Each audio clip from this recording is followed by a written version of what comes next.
This show is a member of the Sorgatron Media Podcast Network. Find out more at sorgatronmedia.com. This show is brought to you by Slice on Broadway, supporting Pittsburgh podcasting with the perfect pepperoni pizza. Production services by Sidekick Media Services. And listeners like you, supporting us at patreon.com/awesomecast.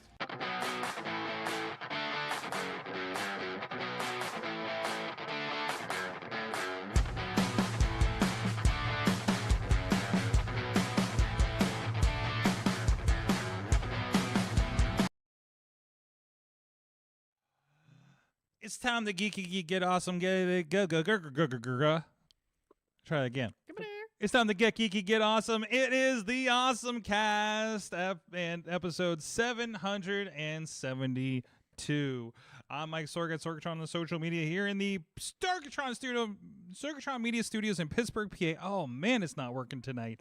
That's okay. But we're ready to rock here. I got with me, first of all, I already saw him in the background. If you're on the video version, Dave Potter's with us, also still in Studio Pod, the Pod Cave. Yep. Never leave this room ever. Never. You just all the time. Allegedly, you run places, but I think that's all AI.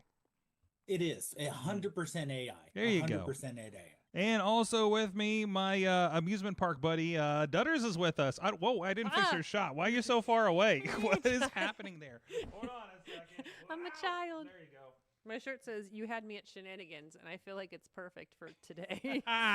Missy had her Darth Vader, the Irish shirt on today. I think her sister got her or something. So That's great. And I'm here because you have snacks. Oh, I do have snacks. I may have a box of fortune cookies I bought off of Amazon because honestly, I needed to. You know what? If I needed retakes, that's why you grab a bunch of them. Mm-hmm. That's how you stock up for movies. That's how the movies do it here in town, right? So we gotta make sure that we don't run out of stock for the thing we're supposed to do.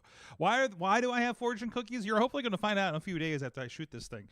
But anyways, there's some clues if you're following me on following some of my social media accounts for the podcast. But anyways, it is we're back. Of course, we're in Lakeland, Florida, for Aero Design East, back again after a year hiatus of visiting Lakeland.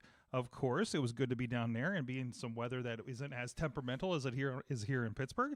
And always a good time there with the Aero Design crew, right, Katie? Oh yeah, mm-hmm. I like them.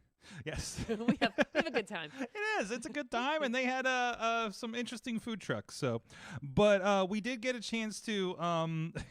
And our awesome thing of the week is we got to go check out Epic Universe, and because I waited too long to get the tickets. We got stuck, quote unquote, with the second day and went to Islands Adventure. Both of us our first time there, and we had a bit of an experience there. First of all, and please, partner, please, if you have any questions along the way, please let us know. So we researched Epic Universe a lot. We were watching YouTube videos, and I don't know, I was getting so much anxiety. I haven't had this much anxiety for visiting amusement parks since the first time I went to Disney. You're laughing at me right now. No, because I had so much anxiety the night before. I was texting my mom, and because on top of everything else, we're watching these videos, and I happened to look at Google Maps because I was seeing how far away we were, and the reviews were not favorable that day. Yeah, we're like the worst day of the week. It was like, this is terrible. Nothing is open. It's so packed. And I'm like, we've never been here. I don't know what we're doing. Mm-hmm. No, we went through one video and it says, these are the best days to be here. These are the worst days. And the two worst days to be there the entire week, Monday and Tuesday, are the days we had to do it. Because we don't have a lot of flexibility. You know, we go in for a job and we add a couple of days on if we want to go check some sites out in the area amusement park. We usually end up at amusement parks on like a Monday or Tuesday, right? I don't think we've never not been at Disneyland on a Tuesday, for instance, right? And to me, it's like, and they're like, no, Sunday's the best day. I'm like, we're working. What are we supposed to do? So, but it ended up, we watched a lot of videos because there was like, I'm always hearing about like the capacity and they run out and, single tickets were sold out. We had to buy a 2-day pass in order to go, to Epic, and we couldn't even use our 2-day pass both on Epic. We had to pick a different park work. They're labeled differently in the system and all that kind of stuff. We verified that. We thought, oh, we'll have 2 days to do Epic. This will be great. And they're like, halfway through the day, we're like, I read the thing again. I'm like, I'm going to go talk to customer service and see if I understand how this works. But in the end, it really wasn't that bad. It was actually a pretty incredible experience for the most part, right? Oh, yeah. Oh, my gosh. I couldn't believe we did as much as we did. We did basically everything that was open that we wanted to. So. Oh, yeah. I'm excited. Let's talk about it. Yeah. So I don't know. Like, What do you want to? Do we want to kind of talk through our day of how we conquered Epic? oh, yeah. Let's a little talk bit. strategy. Let's talk strategy. Let's talk strategy. Everybody and their mother will tell you how to do Epic online. Oh, there's some opinions. Yes. Oh my God! Like specific times. Like I think the one person it was based upon and great. I love stats. Give me numbers. Oh, there's all kinds of amusement park stats. Yes. That's not the thing to do it for. Is I mean, I'm sure if you really were trying to maximize your time, yeah. But like I feel like we did do our research even the night before. We were prepping one more time to make sure we didn't miss anything, and we did end up finding somebody we really liked on YouTube, and he was not threatening, and it was more of, I live here, this is how I've tried to do these things, these are the things I liked, you should try this too. And that was great. You seemed like somebody we would hang out with. Yeah. Honestly. We definitely 100% would hang out with this guy. So we liked him, and so we did not have, we weren't staying on the property, so we weren't able to get in early. We had no sort of like the get to the headline, fast passes, anything for Epic. And most folks, it seemed, whenever we're like, you go straight to Harry Potter, or you go straight to back to Super Nintendo World, because you want to hit some of these rides, because there is a genuine fear that these rides will go down and they will not come back up. Or they'll have 3-hour waits. Yes. Which a lot of them did through the day. And we were like, let's go to the Arc Universe. Yes. Which was the horror. Most of the suggestions, I can't remember if you mentioned that just now, but they were all for early access pass. Like so we honestly didn't find much that wasn't for early access. So you're saying obviously you have early access pass and this is the thing you should do. I was like, but I don't. And so that threw half of the strategies I was listening to out of the window, other than go to the Nintendo later when all the kids are tired and gone. Yep. It's like, which worked really well for us for the most part. So yeah, everything like across the board was like hit Dark Universe right off the bat. Also, through most of the day, I do not understand why Monsters Unleashed doesn't have such a longer line. I don't know if it's a people eater. I've learned that phrase, people eater, because it's efficient. Yes. So this is the Disney idea, right? Where the queue doesn't stop. If you ever been in Haunted Mansion or Harry Potter's Forbidden Journey, this is actually a lot like Forbidden Journey, that you get on a seat that's on a robot arm and it throws you in front of scenes and screens through while it moves, kind of thing. But also it doesn't stop, except for maybe for a wheelchair access or something like that. We experienced that at Disney for sure. But like Haunted Mansion, like you get in and it does not stop for most reasons. And then the reason the lines are so terrible at Universal for some of these, the Donkey Kong ride and the Harry Potter Ministry of Magic, they are not this setup. They are very like, hey, we got to wait for a car to come in and da kind of thing, right? I thought it was wild. We can talk about this later, but Hagrid's Motorbike ride had the same. It's a roller coaster with the same mechanism with the of sorts. Yeah. Right. And I think they said they have up to 7 cars on that thing. That's crazy. Wild. And I watched the tech thing on Hagrid's motorcycles. Holy crap. That was great.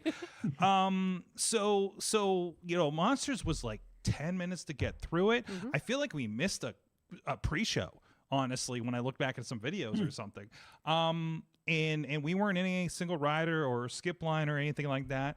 And we did not get a chance to go back and see it at night. Yeah, that's the only unfortunate part.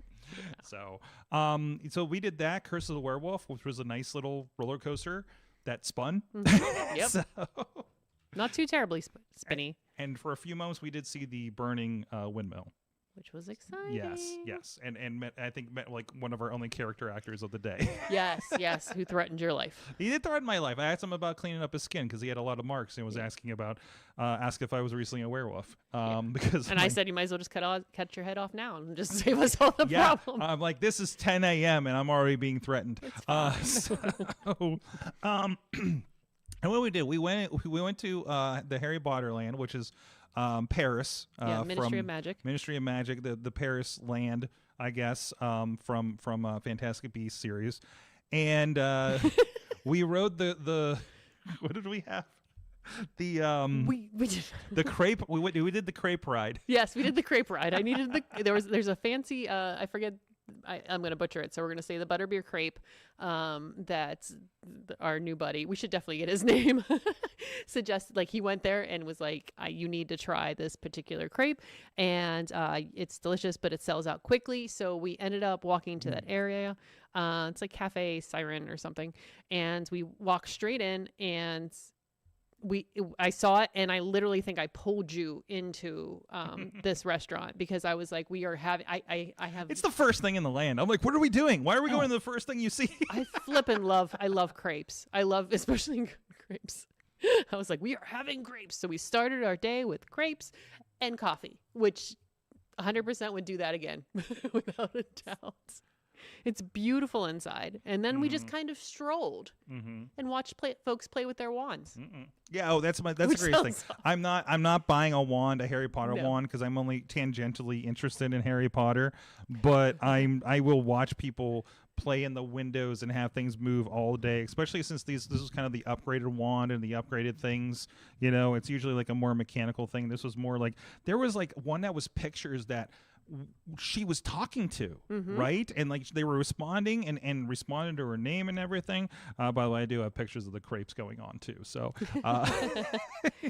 yes, I felt very foodie in this. I don't know what I'm taking a picture. Oh, that was the dragonfly. There's a little shot of what it looks like in Harry Potter land. And there's you taking pictures of Harry Potter land. Yes, photos of photos and me touching things later. So and this one, we didn't even go to like probably the two lands we were excited for the most, and we spent like 3 hours, right? The first 3 hours doing the things that we were not gunning for.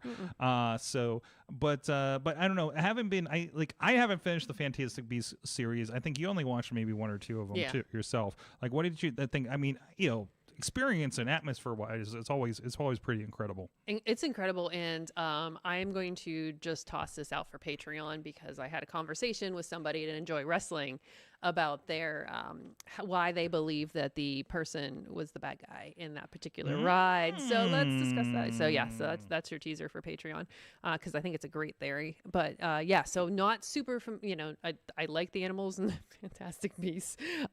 We did not get a chance to see the circus, which the magic show. Yeah, La Circa Arcanus. Yeah, that's what it was. That was the only thing I think we didn't hit. Well, one of the other things that we wanted to. One of the things we wanted to. Yes. Yeah. But. So I mean, other than that, the Stardust Racers, the intertwining roller coaster was not. They're refurbing it. I think there's been some technical issues or something, and also like it was really interesting. A lot of things that we saw that already had wear and tear. This place opened in May. Yeah, it is now, and we went at beginning of March 2026, a year later. Almost not even a year later, 10 months later. And it was just fascinating to see the things that were already kind of rubbed on. Already, you noticed we were in line for Yoshi's Adventure, and there was painter's tape still up on some parts of that. Like just a little bit of like, it's nitpicky, but still it's just like, well, you pointed out specifically. What did you say about that? Like this would not be a thing you'd see at Disney. Disney would never. Disney would never let this happen. It was a piece of painter's tape. We're outside the Yoshi ride, and I was like, oh, look, someone just painted. Like, that's how if I were painting, that's what that would look like, not somebody who actually knew what they were doing. And it was a little bit of an overflow cue, I guess. I have a picture of the painter's tape issue. I'm just like, it was like they kind of painted it Yoshi. But you're really just, it's like, what are we doing, guys? No, that's something, I mean, like Thunder said, no. It's especially when you're a multi-billion-dollar company. This isn't mom and pop, theme park down the road. This is a multi-billion-dollar company. Yes. and you expect maybe Disney puts for details, puts the bar too high, but it's the details that you need to get right, like have someone double check everything when you're done making it. It's a back alley. It's an overfill. It is what it is. But then I started just looking at everything. And it was like little bits and pieces there. But also like there were points where like Katie was touching a lot of things. Which we know Dudders does have an issue with touching things. Yeah, well, I mean, it was a lot of just kind of touching things to see what they were made of. For the most part, since I had to report back. You had to report back to your roommate. You're just touching things. It's like, is this actually wood? Is this? So especially at the end of the night when we're tired, and she was extra touching things in the ministry. So, but yeah, you're extra touchy, and we did find a locker with her initials on it. Yeah, I was like, what am I doing in my locker? Exactly, right? So, so we did that. We had crepes. We decided not to wait 3 hours for the Harry Potter ride and try again later. And the next thing we hit up was dragons, right? First impressions of dragons. Oh, it's so pretty. It's so pretty. It's Viking themed, very, I don't want to be like simplistic, but it was like a fairy world. And I know that's not what Vikings were, but that's what it reminded me of, because it had tiny houses and dragons, and it was great. It was pretty. It was amazing. I think it was the broadest, most open land out of any of them that they had there. Again, they did have the water feature, not counting the middle Celestial Park, which was just beautiful for another reason, but you had these out there. It had several rides there. Of course, there's like play places and things more kind of kid focused in this area. But it was really cool. You had animatronic dinosaurs all over the place. Is this a video? I hope there's a video. I know I have a video of this somewhere. Yeah, there's a little sleeping one, and sometimes he'd wake up and kind of look at you, kind of thing, and go back to sleep.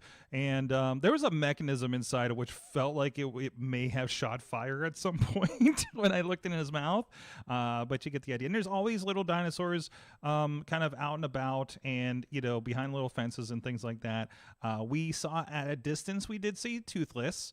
That looked pretty cool, but it's like a 90-minute line and everything like that, and there was plenty we were looking to do. So, and these guys move, and we can get the video going. But then they have they had several things going on as far as rides go. Obviously there's the Hiccups glider, which was a nice ride, and it was a fun roller coaster. It was a fun roller coaster. There was some featured dragons and stuff on them.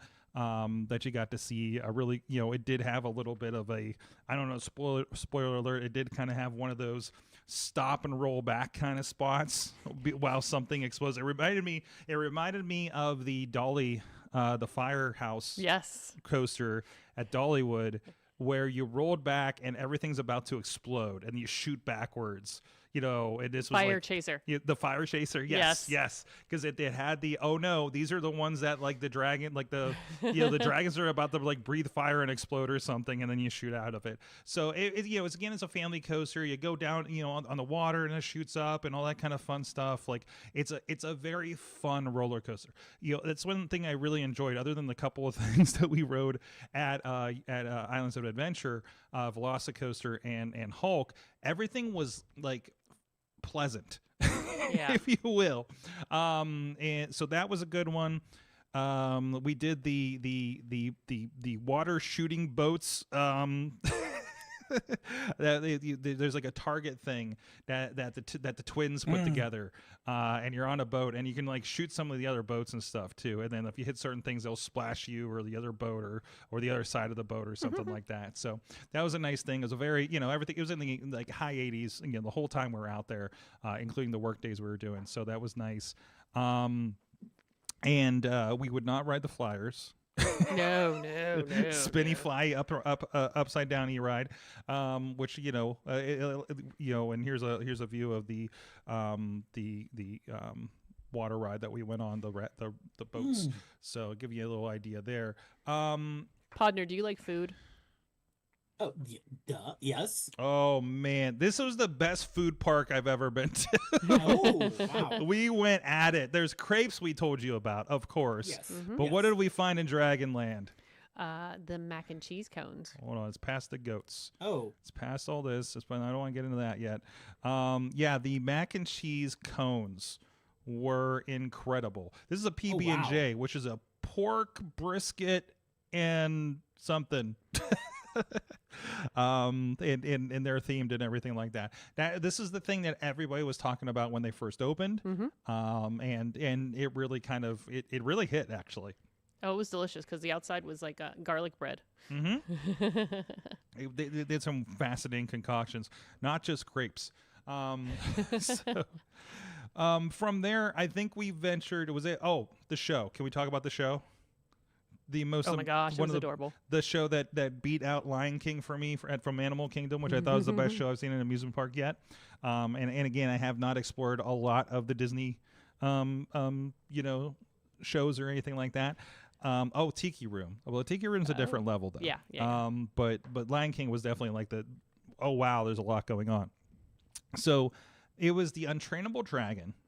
I'm sad. Our friend Justin Idle was there the week before, so we were getting a lot of advice as we were going through this. He was there with the kids, and I talked to him Friday night about that, and they said they did not get a chance to go see the Untrainable Dragon. No. Yeah, Aww. I was like, oh no, you're going to have to next time for sure. It was. I did not know what I knew that there was like a flying toothless, but there was a lot of kind of like like life-size puppeteering kind of things. A lot of dancing, a lot of singing. A giant dragon that rolls out a lot. And again, they're doing great stuff with practicals mixed with screens in the background as you go to. It's really, really cool. And then of course, the big moment where Toothless flies over everything for Hiccup to roll in. Did Toothless come back? I can't remember. No. That's the only time we saw, right? Yep. So there you go. But no, it was a really cool show. It was a really cool, honestly, like the Isle of Berk. Honestly, I liked it better than Nintendo Land. I think we had more fun there. We had way more fun there than Nintendo Land. Nintendo Land is still very, very cool, and it's definitely bigger than the one in California. Definitely. It's formatted a little bit differently. There's some different games because we somehow ended up with the 4 keys to go to the Bowser Jr. game. Yep, we had the 3 keys right away. We had 3 keys like right away somehow. Yep. And we're just like stumbling on things and just like, hey, there's a bomb and there's like this touch game and let's do this. I posted a video earlier today of your touch game experience. I can see if I can bring it up here in a moment. Freezing Goombas. You were freezing Goombas. You're icing out those Goombas over there. And pew pew pew. Yeah, like these fun like wall interactive projections you get to do. And then of course this is like you gotta buy the $45 band. Which thank you for reminding me that it's also an amiibo now that I have a Nintendo Switch. Yeah. So it is. I did. I forget what I was. I think I found I can pop a little trainable character Yoshi up from my band in Smash Brothers. I haven't explored other things yet with it. So, but it's 2 levels for the main part, and then there is a Yoshi's Adventure, which was not as good as I hoped. Oh yeah, we were hoping it was going to be longer. It's cute. It's a nice little break. We're off your feet, but we were definitely hoping it was going to be longer. It's tough when it's 45 minutes for the line. Yeah. So, now, But you said that. Oh, sorry, you're saying how you actually you were only one day in one place and another day in another place, right? And I brought up a map just to kind of get a feel for it. And I didn't realize that when they built this new park, because on Google Maps it's still showing under construction. Oh yeah, I was like, what? Because I like to pull up Google Maps to see how big the show buildings are, and I'm like, oh, they haven't updated this yet. Yeah, it's just dirt and buildings when you look it up on Google Maps. And the fact that it's a good 3 miles away from the main resort. Yep. Yep. And there's no way to get there. Nope. Like I'm going for a walk. No, there's all the highways in between and everything. Yep, it was. We got a Holiday Inn that was right by, basically right by the entrance, more or less about a mile from the entrance, probably half mile, something like that. And we had a shuttle for the next day and everything too. And we were also coming in from our other location, came into the Epic, went to our hotel that night, kind of thing. We did Donkey Kong. We got lucky. It shut down. We were on Yoshi's Island. And here's the hot tip: if you want to see. You can set times for Epic. Didn't look like we could do this at the other park. You can set times for, hey, when it gets to 60 minutes, 45 minutes, send me a notification. we got the notification that Donkey Kong was back up on the Yoshi ride, and we're like, get us off of this. We hopped in there. It was under an hour. Worst queue in the entire park. Yes. The most boring queue in the entire park. Limited interactions in line, like of things to do.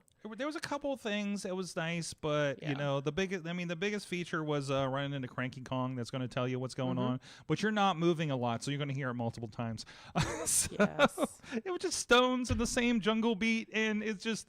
We were talking about like, oh, you go somewhere else, it was just so different, and then we got stuck in line for almost an hour at Mario Kart, and it was a lot better for sure. So, for whatever that was. So we did Mario Kart. I think both of our carts were broken.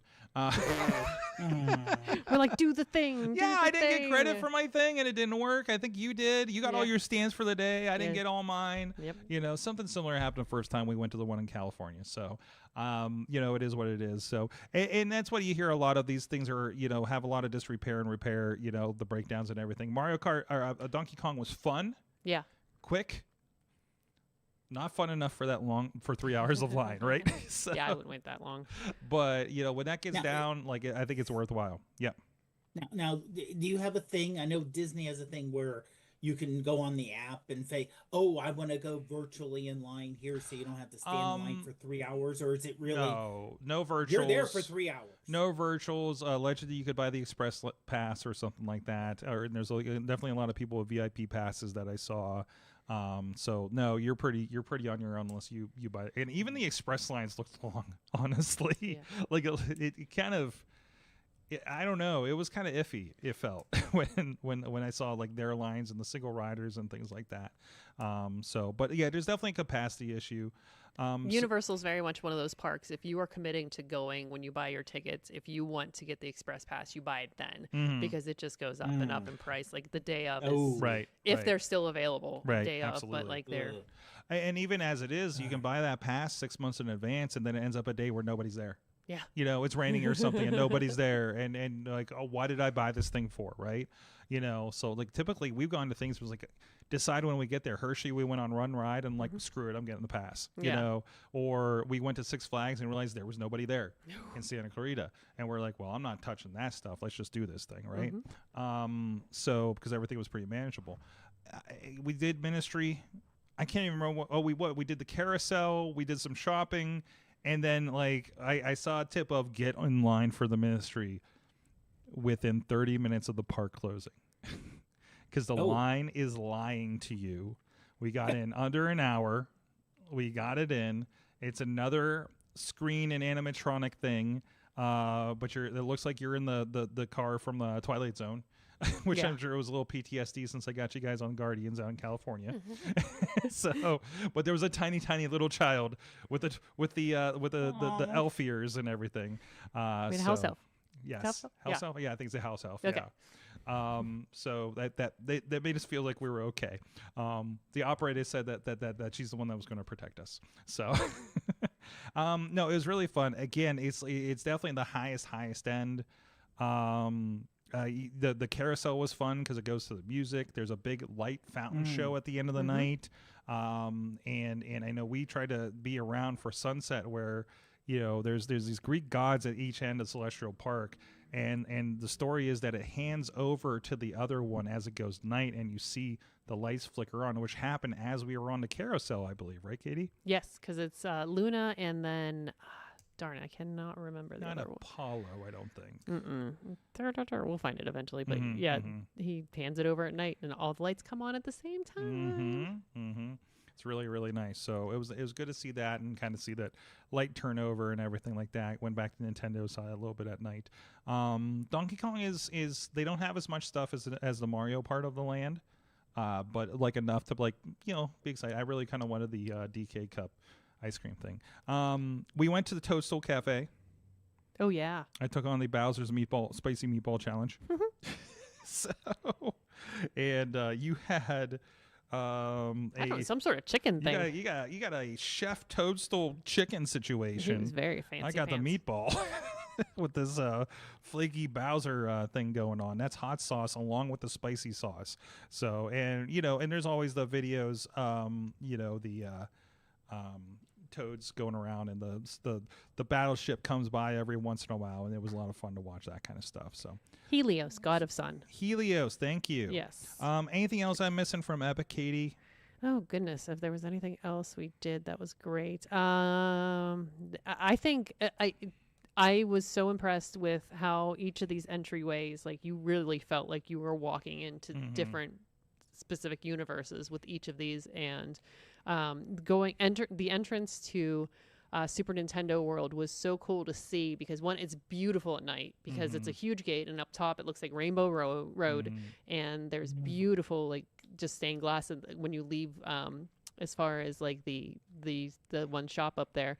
And then when you go in there, you're going up an escalator, and it looks like you're going up a warp pipe, and it's the same kind of music, and it's the same, and it's just like, oh, this is neat. Yes. So that was really cool. Because you just walk into the one in California. Yeah, we were just kind of like, we're here, and then. Yep. But that was definitely. And you come up on the second floor out of Peach's castle, so you get to see more. Like it unveils in a different way than it does the California version of it. You see the Yoshis going by in the corner. You see all the stuff moving. Like it's really, really, really wonderful. So and it's very boxed in, so you don't see any real world. You know, you actually barely see it from the rest of the park. Yeah. You know, so like, and Harry Potter feels like the same way. Most things are kind of that way. You can see the mountain, the one single mountain in the Dragons Isle Burke from far away. You can see some of the Dark Universe, you know, with the windmill and the mountains, and the castle. You see the castle from the main thing too. But the other two are just really kind of tucked away, and you have to go into them to even get a glimpse of what's going on in there, right? So awesome.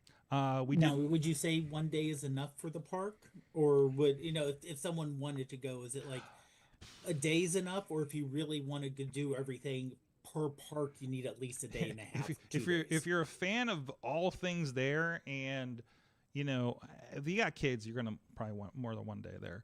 If you were doing that kind of thing. So but if you're just like, hey, let's see what's next, like we kind of rolled with it. Like we didn't really like stress too much over it, and just said, hey, what's next, where are we at, what's not terrible for lines, everything kind of, hey, I think we can squeeze in the boat ride before we go to the next showing of the dragon. And like it's one of those, like, like we talked about, like I talked about Disney, like everything kind of serendipitously works together when we go.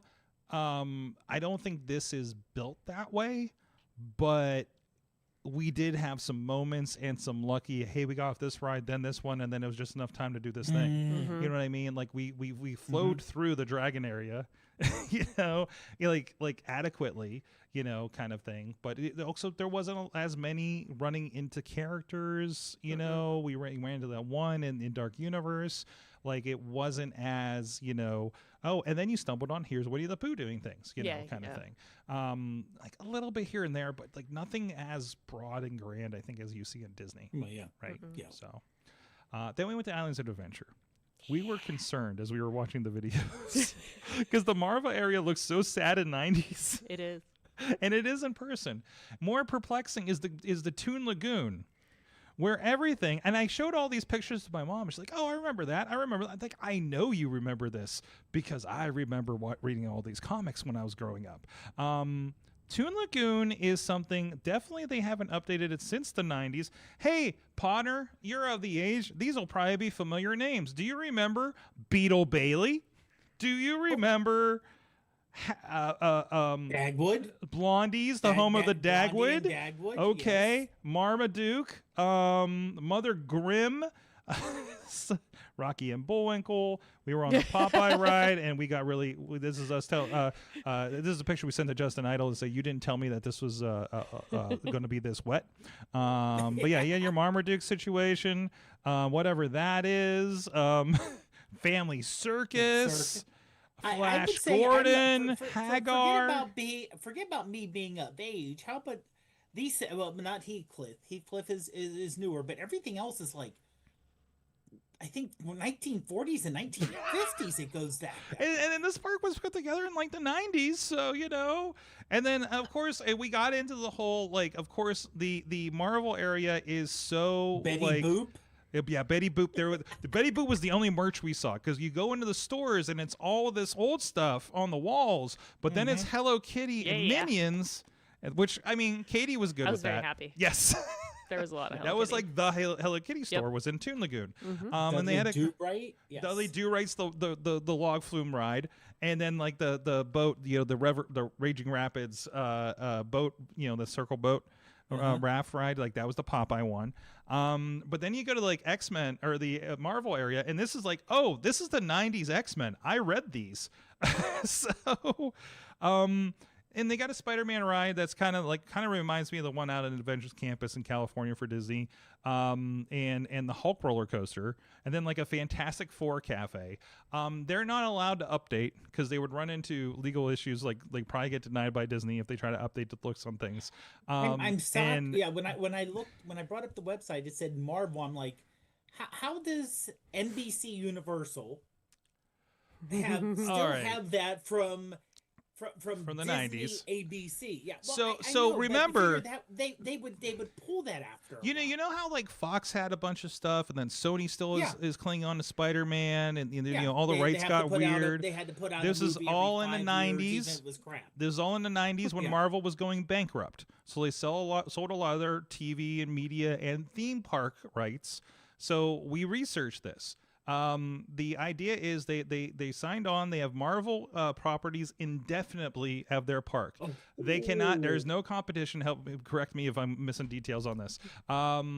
They are not allowed to have any Marvel parks with these properties east of the Mississippi. This does not include the cruise liners. Also, this includes the families at the time, which included Fantastic Four, Avengers, Spider-Man, and X-Men. Specifically. That's why there's a Guardians of the Galaxy ride at Epcot.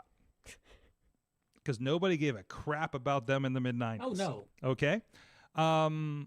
So like Black Panther would follow under, technically, Avengers, for instance, right? It's the families that there's Deadpool Birch. They do sell some Doctor Doom's Fearfall. That's right. We did not write that because that's the Tower of Doom one. Nope. But the Spider-Man ride was fun because it was like that 90s animation. You walk through the Daily Bugle and the cubicles and everything like that. And the videos were hilarious and unhinged. The safety videos where it's like the science nerds and the journalists are getting on this test vehicle that you're supposed to get in. And it was just madness. And Katie, you had specific comments about that right after. Again, you're in this car. It's moving. It's a motion simulator that's moving on a track, and you get thrown again. Practicals and screens. Practicals and screens. Hydro Man, big character. Yes. Hydro Man. So you get splashed every so often. Yep. Oh my gosh. So you're sitting on this ride, partner, and it looks like you're in a car. You're four across. It's in this 3 rows. 3 rows, and we're in the back right. And we have 3D glasses on, and Spider-Man comes down, and he's just like on the front of your car, like getting ready to do Spider-Man stuff. And it looks like the person, whoever's in that front row, is definitely servicing Spider-Man. That's all it looks like. Like you cannot, like that's all you can see. Like I was like trying to talk to, like that. This ride was much more intense than we were expecting, and I do not know how that family behind us was going to ride. Oh, the one there, the kid. Oh, this is the other thing I saw. I never saw somebody lose a kid that almost ran out on the ride. Okay. Because there was a secondary, like, looked like the express pass, kind of aisle. It went through a small child. Just nobody could catch it. This little girl, and she ends up on the platform as they're loading the next car. I'm like, this is gonna be bad. Like, thankfully, one of the employees caught the kid. So like, what are you doing? I've never seen that on a ride before. So now I understand why some children have leashes. So no, it was fun, and we did Hagrid's. Do we want to tell the story of Hagrid's, Katie? This is the place. Okay, Hagrid's is the motorbike ride. You're either on a motorcycle or you're in the sidecar. And this has 7 launches. You see creatures, and there's a whole bunch of other stuff. And thankfully, I happened to be asking Gemini about the things because I was trying to decide if I should wear my glasses on this ride because I got cool I got a strap now so I can wear my glasses on rides. Katie helped me suggest that. So I'm looking it up, and I'm so glad I did, because Katie, what happened when you got on the ride? I was in the sidecar. I don't even know. We were just kind of going back and forth. And I'm like, I'll sit in the sidecar. And I had my cell phone in my zipper pocket of my shorts. Oh, yeah. No, that's not even whatever you're thinking is wrong. 100% whatever you're thinking is 100% wrong. Because, there's certain rides like the VelociCoaster and Hulk roller coasters that require you to go through a metal detector before you get on the ride. They make sure you don't have anything on you for specific reasons, safety and such. But this is one of the ones we knew we were going to be in line for well over an hour. So there's nothing crazy, no loops. Like this is like kind of they call it kind of a family coaster. It's pretty wild, but you know. Oh my gosh, yeah. So I have my cargo shorts on. I've got it zippered in a pocket. No big deal. And so they strapped you in, and they strapped me in, and they bring down the lap bar, and my phone's vibrating, and I'm like, that's weird. My phone's vibrating, and my watch isn't. I don't understand what's going on.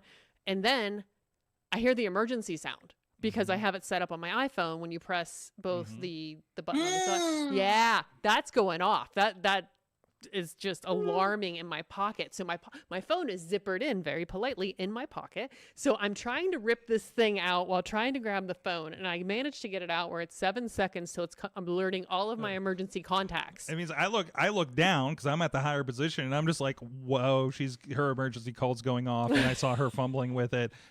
And remember, I said we're on a thing that's going. It's constantly moving. As you load on, they load up one person at a time. It's a little string of cars, but it's not going to stop for it. Okay. Nope. So you're struggling with it. Yeah.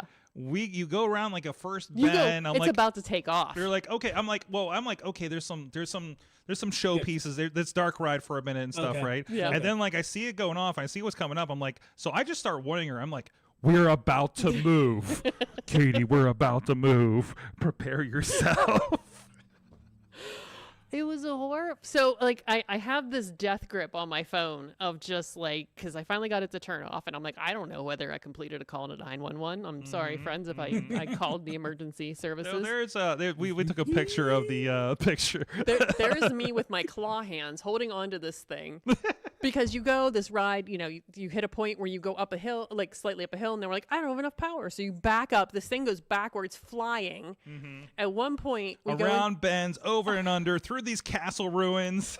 At one point, we're in a cave, and you're going, drop, drop, drop. And I'm like, no, I said, we're going to drop. All I heard was drop. Going to drop. Because I happen to be looking because of the glasses thing, and Gemini told me, you should be aware of this, this, and this if you have glasses. Like, there's a part where you're going to back into a thing, and then the track is going to drop 17 feet.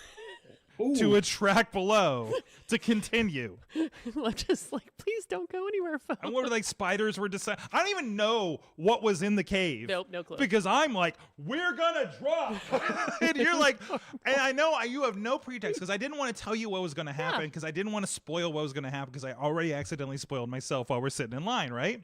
And zero expectations. It's also we're driving this at night because we did the same strategy as the Harry Potter ride the night before that went at the last minute.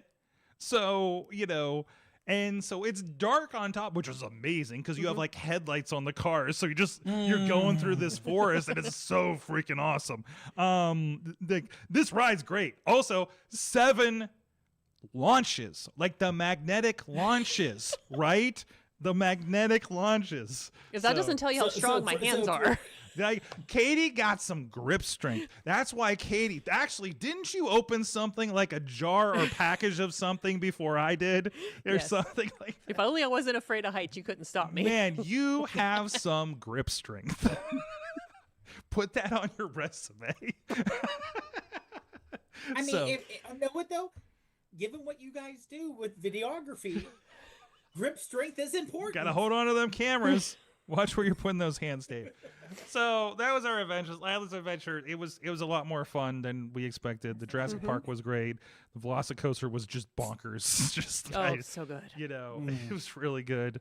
Even Dr. Seuss Land was kind of better than expected. Oh, yeah, that was a lot of fun. Yes. So, we'll leave it at that because we're already like most of the way through the show. Sorry, here. Partner. Welcome to our trip to Universal. Potter. With that, we'll talk a little more maybe on Patreon since we've gone so long. But Potter, let's get your awesome thing of the week, and then we're gonna hop into the Chachi says. Sure. So I'm going to bring us small. Okay. Yes. You did epic adventure. I'm going to do small. Mm-hmm. So you remember when we all went crazy over Happy Meal toys, right? Well, they have new ones out. They have, as part of the McDonald's All-American, which is the basketball tournament they have for high school, they have mini Crocs. Hey, Dave, you got one there? Well, by chance, I happen to have one right here as well. So Missy loves her Happy Meal toys. I think we got the same one. It's a keychain. It's a keychain. Oh, okay. You can coming from the you can see there's a little Happy Meal there in the back, little smiley Happy Meal, and it's a little keychain. Oh, of course, since it's a Croc, you can either put it, you can put it in sports mode, or you can just keep it like normal. I like that you're showing the Croc, but you're showing me on camera. Oh, am I? Oh, I hit the wrong button. I'm sorry. There we go. There we go. We were both showing the camera, but none of us were being shown. So you got your keychain. You got your keychain. You got your sport mode. You got your sport mode going on there. It's you know what? They're nice little details. Yes, they are. They really are nice little details here. And they're like I said, if you want a hamburger, it's not the worst thing in the world to get. No. And there's healthy options versions too. What are you doing with that? Walking around. Zoom. It's not the first time they've had Crocs too. That's why I thought this was a repeat or something, because when we're getting whatever the last toy was that we wanted, we got these other Croc things that were like from a previous thing. It's like one thing I did notice, and I haven't tried it yet. On the box, there's a QR code that says "Scan to Score." Yes. So I don't know if that's a game. Yeah, it's a game. Yeah, there's usually an interactive game you can play. There's usually a digital game that's included with the there's either a QR code in the toy or on the box itself. So they do these for most big series that they're doing. So awesome. So go get yourself some Crocs from your Happy Meal. Man, McDonald's has really been kind of killing it lately as far as these things go. So anyways, all right, let's take a minute here. Let's take a quick break and let's see what Chachi's got going on in the Chachi Says Video Game Minute. Hey kids, welcome back to the Chachi Says Video Game Minute. Here's as much video game news I can cover in about a minute. 270 Marios gathered in New York to set a new record for largest gathering of Marios for March 10th, but the organizers didn't bother to contact Guinness, so it doesn't count. The European game rating system is changing to include newer gaming features. Games that include paid random items will now be rated 16 and up, unless those items are NFTs or blockchain related, then it gets bumped to 18. These are still just markings for parents and won't necessarily be enforced in sales, so nice try, I guess. And lastly, Capcom has taken a hit. SAG-AFTRA issued a do not work order for members when Capcom refused to agree to union terms when trying to sign Ben Diskin to return as Mega Man, telling him that he had to do it without union protections. Bold move, Capcom. That is not a group you want to anger. Thanks for tuning in to this week's Chachi Says Video Game Minute. We'll see you next time.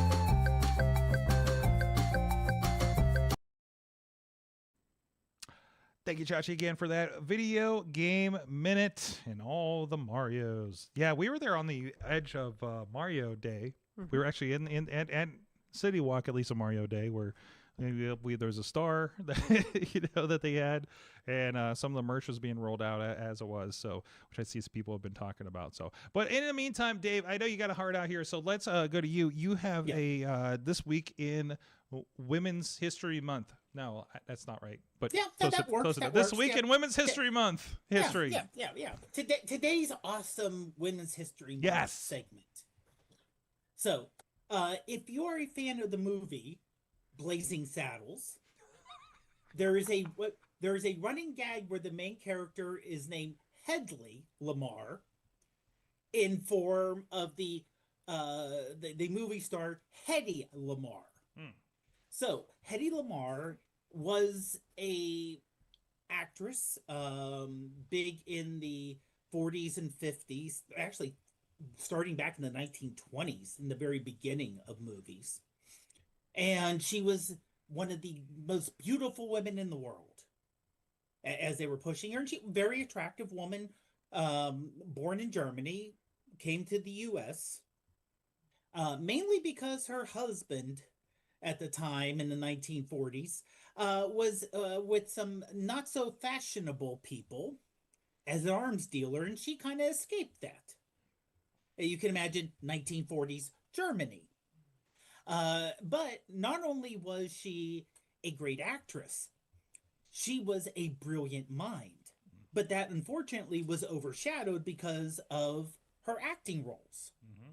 So she was someone who loved to tear things apart growing up, loved to tinker, loved to see why things were working or how things were working the way they were doing. So in the 1940s, she got together with someone else who was also kind of a tinkerer per se, and she was one of the developers of basically radio frequency skipping, where you could skip frequencies but still have the data go on. And basically that is kind of one of the basics of Wi-Fi and cellular data. So she was one of the, and of course, being a woman of the time who was, in the movies, didn't get the recognition until later on, went into the Inventors Hall of Fame. She was recognized before she passed as, someone who was, yes, she was one of the people with a big, massive movie star, but also incredibly intelligent when it came to technology and electronics, and using, basically the reason why she was looking into that was to improve radar in World War II. But it never was fully developed before the war ended. But the same technology, again, was used for kind of the basis of Wi-Fi and cellular networks going forward. So she didn't develop Wi-Fi, but I've seen people call her the mother of Wi-Fi because she had a lot of the basics that she developed technology-wise. Excellent. That's so cool. Very cool. Hedy Lamarr. Go check it out, and maybe some of her movies. It might be out there. Probably but they'll be on archive.org by now, actually. That'll be an interesting search. Thank you, Dave, for that. All right. What else do we got here? What do you want to get into with the minimal time that we have left, guys? Do you want to know what was in my fortune cookie? Katie, we have, like I said, we have fortune cookies for some reason. And during our Chachi minute. Yes, and you had the crunchiest ASMR moment during that. Ready? Okay. A romantic mystery will soon add interest to your life. Ooh. Whoa, guys. Watch out. Somebody's starting a new book.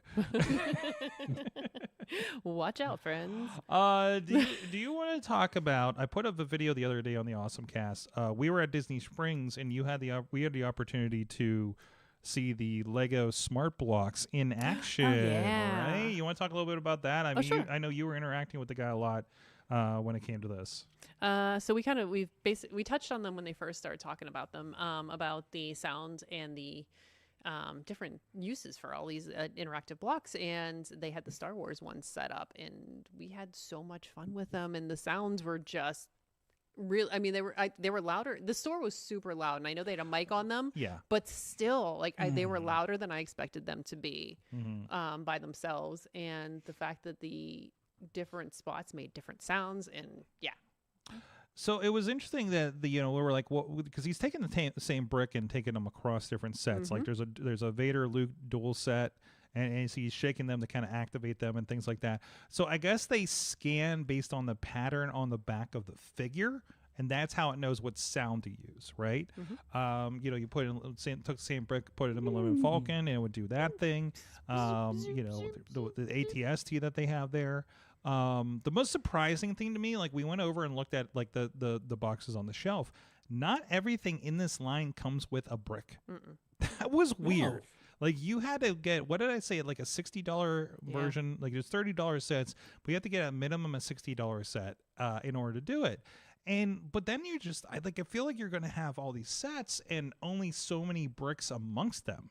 You know what I mean? Like how he kept switching them around. Mm-hmm. Like I feel like if you were investing in all these sets, like you'd probably be doing the same thing he was.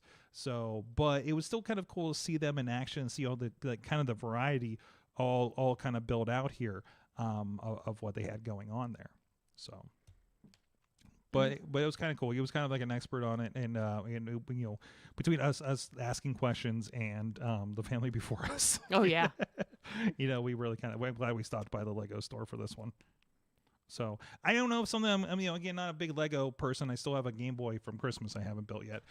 So and a small Star Wars set I haven't put together from I don't know when I received that. But yeah, it was an interesting thing. And again, kind of like I think we pontificated with them like like what was it, Mindstorm or whatever that they do.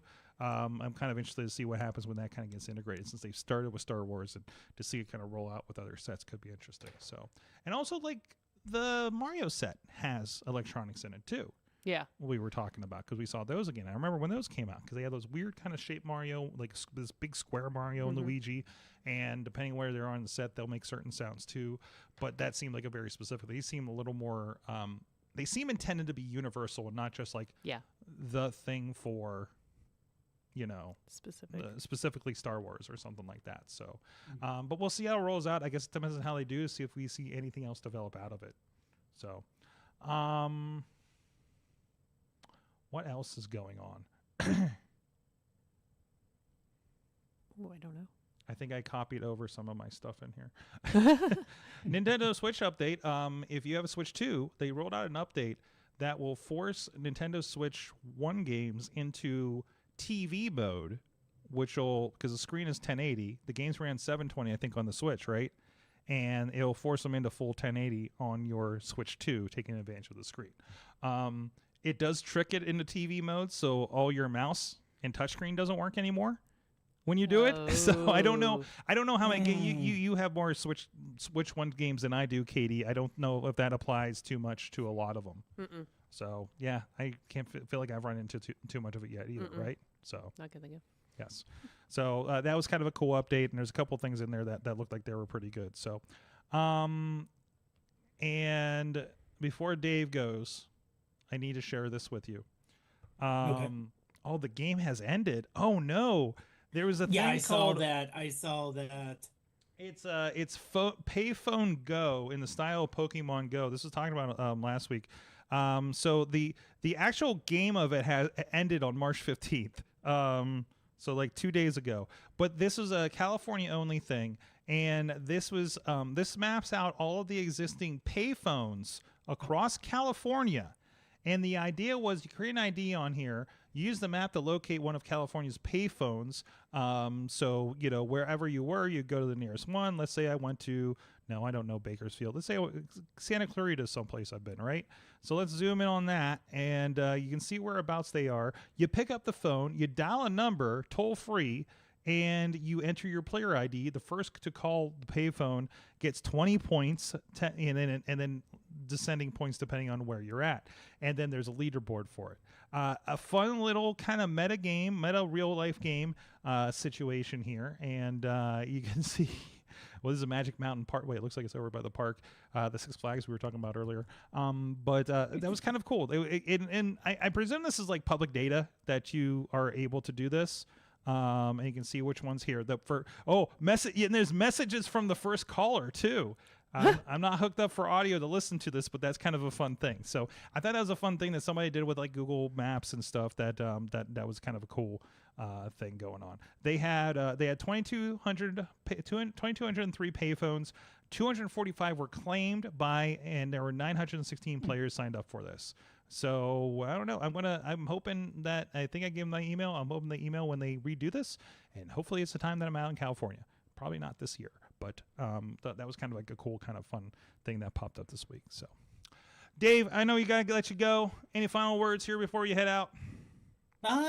No, just when you get along to the Patreon thing, Mhm. in terms of the shout outs, code Dave 26. The big race coming up is in a week and a half, the Just a Short Run. And beyond that, there's tons of 5K races, 1 miler races coming up in. Maybe we won't have snow on the ground when we're running. We Who don't know. knows? Everything's a frigid race now, right? Maybe. Who Pretty, knows? yeah, Who yeah. I mean, knows? I ran outside yesterday at lunch, and it was cold. Even Yep. though when I left to go to work first thing in the morning, it was in the The 60s. 60. Oh, that 60 So degree day to wrong. snow was really, really mean of God. So, by the way, you remind me, I did not get to mention again. Dave Potter is one of our Patreon supporters here on the show as well, and that's Dave26 at gcxc.com/eventspa if you want to get a discount on races. Mhm. Also, thanks to John DeGore and Cynthia Klosky and Brian Crawford that support the show as well at patreon.com/awesomecast. We are going to talk about the bad guy from the Harry Potter ride on Patreon, and who knows what else we'll get into that we didn't touch on here during the main show here. Again, those you're going to see those first on Patreon. We are releasing them about a week later over on YouTube as well now, and actually we're dropping some quick clips here coming up. So we're gonna have like not awesome stuff in the TikTok, because I'm just scheduling those out today, and we're talking about security breaches and what the government's doing with your data. So that's gonna be intermingled in there. But hey, you know what? We're kind of a source for information, so let's go with it a little bit there. So tune in for that on Patreon, and we will be back next week with more awesomeness. KatieDudas.com. Stuff. Yes. Yes, absolutely. Yeah, pictures, great pictures from Air Design already out and Yeah, I about, did, right? yes. So I know they've been posting some on ISA University programs as well, if you want to see more of that. So, and of course, that's Sorgatron for all my adventures. I got 3 shows this week. We got Thursday night fights. We got a big cage match at 880 Wrestling and up here in the Allentown neighborhood of Pittsburgh, and we'll be out down in West Newton for Renegade Wrestling Alliance. Always a fun time with those crews. All available this week on IndieWrestling.live, and you can also go on YouTube for free and a couple other places. And the Top Rope Tabletop is there, and we are rolling up to our Wrestling Mayhem show, April Fool's show. It's a pro wrestling show, guys. Look for that on the Wrestling Mayhem show accounts too. Thank you, everybody. You have been our awesome audience. Have an awesome week.